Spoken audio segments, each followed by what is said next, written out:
With Assassin's Creed Shadows, for the first time in an Assassin's Creed game, both protagonists are going to share the spotlight equally, rather than one taking the spotlight over the other. And there's reason to be excited about both Yasuke and Naoe stepping up to take the reins for the action RPG.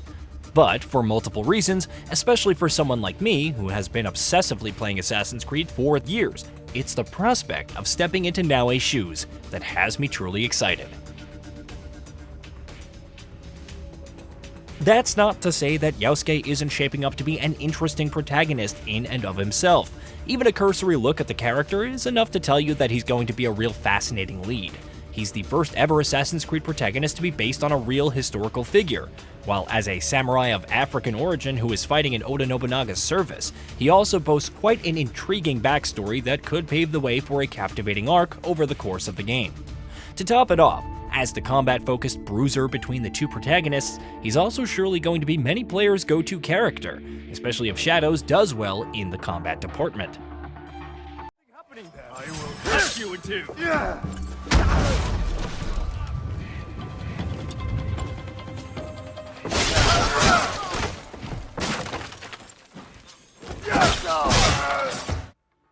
But though Yasuke is looking like an undeniably strong leading man for Assassin's Creed Shadows, based on everything that's been shown of him so far, it's Naoe who's really caught my eye, and I imagine it'll be the same for many a longtime Assassin's Creed fans. She is, after all, the assassin in the Assassin's Creed game, which means, both from gameplay and narrative perspectives, she could naturally grow into the spotlight as the game's central lead, ironically enough for a character clearly fond of the Shadows.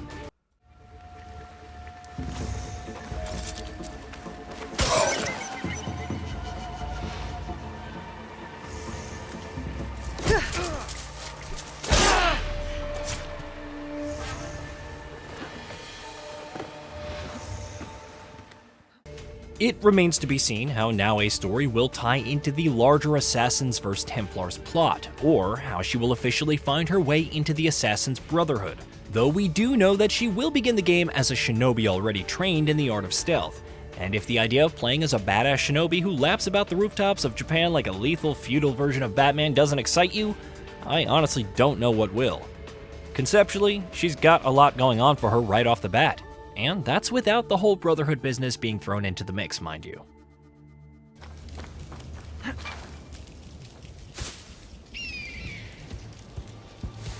Hey.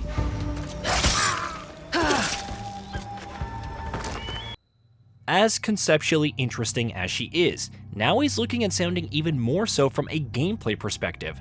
It's lamentably true, as many Assassin's Creed fans will tell you, that the series has continuously moved away from stealth over the last few years, to the extent that entries such as Odyssey and Valhalla are effectively out-and-out action games that just happen to incorporate some stealth elements from time to time.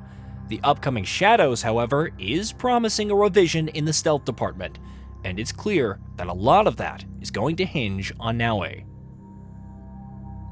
Where Yasuke will be the combat-focused character and the protagonist of choice for those who prefer the direct approach, for the stealth fans who like to keep quiet, stick to the shadows, and slip in and out of heavily fortified locations without raising the alarm, or at least try to, Naoe the Shinobi is likely going to be the star of the show. Both characters will be able to perform actions such as going prone and crawling around, which means the fundamental stealth movesets will be expanded across the board in Shadows. But Naoe will have several more tricks up her sleeve that will promise to make her a force to be reckoned with when you're slinking about. From being able to hide in tiny boxes to having the ability to hide underwater while breathing through a bamboo reed, from being able to hang onto ceilings while indoors to being equipped with tools such as smoke bombs and shuriken, Naoe will have several cards to play when the odds seem to be stacked against her on paper. Beyond that, Shadows is also promising some notable mechanical improvements in the stealth department that are sounding promising, like different enemy types that will demand unique tactics and approaches, or sound being a bigger factor for players to consider, or even, say, foes being alerted to your presence if they happen to spot your footsteps in the snow. And that's not all. One of the biggest new mechanical introductions to speak of in Assassin's Creed Shadows is light and shadow mechanics. with the developer deciding to throw a little bit of Splinter Cell into the mix just to spice things up a bit. When hidden in shadow, you'll be significantly harder to spot for enemies, which means observing your surroundings and taking advantage of the environment to manipulate light and shadow will be a big part of the stealth loop. Can't make it through a heavily defended area? Try and create a dynamic hiding spot by destroying light sources, or better yet, wait until nightfall. Stealth games are always at their best when they rely on systems-driven gameplay to create fun gameplay opportunities and emphasize player agency, and it certainly looks like that is exactly what Assassin's Creed Shadows is hoping to do. No, I'm not suggesting this is going to be an emergent masterpiece like Metal Gear Solid 5 or The Hitman by any means. But Shadows is promising to go back to Assassin's Creed's classic stealth style while also bringing in several of its own improvements and ideas, which has the potential to work out rather well for that game, as long as it can actually execute on its ideas. Beyond stealth, Naoe's affinity for parkour is something else that has me excited. Like stealth, parkour is another gameplay element that was once a pillar of the Assassin's Creed franchise, but has diminished in importance in recent installments, barring Mirage. Again, however, Shadows is appealing to the longtime Assassin's Creed fan in me, as I'm sure it will be doing with many others, by promising a parkour style that's closer to Assassin's Creed Unity. The climb anywhere philosophy is gone, with handholds now being an actual consideration, which means traversal should ideally be way more involved and, in turn, engaging. Meanwhile, Naoe also has access to a grappling hook, which also promises to elevate traversal in interesting ways, while more importantly, her base movement and moveset are also looking incredibly slick, from her animations to just the movement speed in general. Naoe is looking exactly like the nimble, agile, and slippery assassin that series fans always wanted.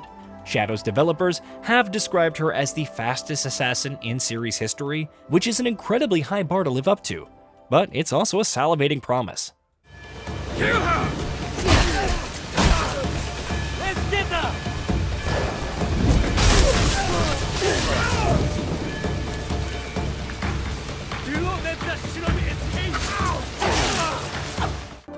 Of course, there's no guarantees that Assassin's Creed Shadows is going to live up to the many promises that it is making, but all evidence in the lead up to its release is strongly suggesting that it will. Unless things go spectacularly wrong somehow, it's looking like Naoe is going to be a strong lead for the game from both gameplay and narrative viewpoints.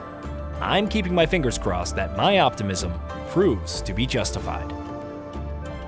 Hey, did you know that we at GamingBolt upload new videos every day? Stick around, drop a like, subscribe, and hit that bell. And let us know what kind of content you'd like to see in the future with a comment below.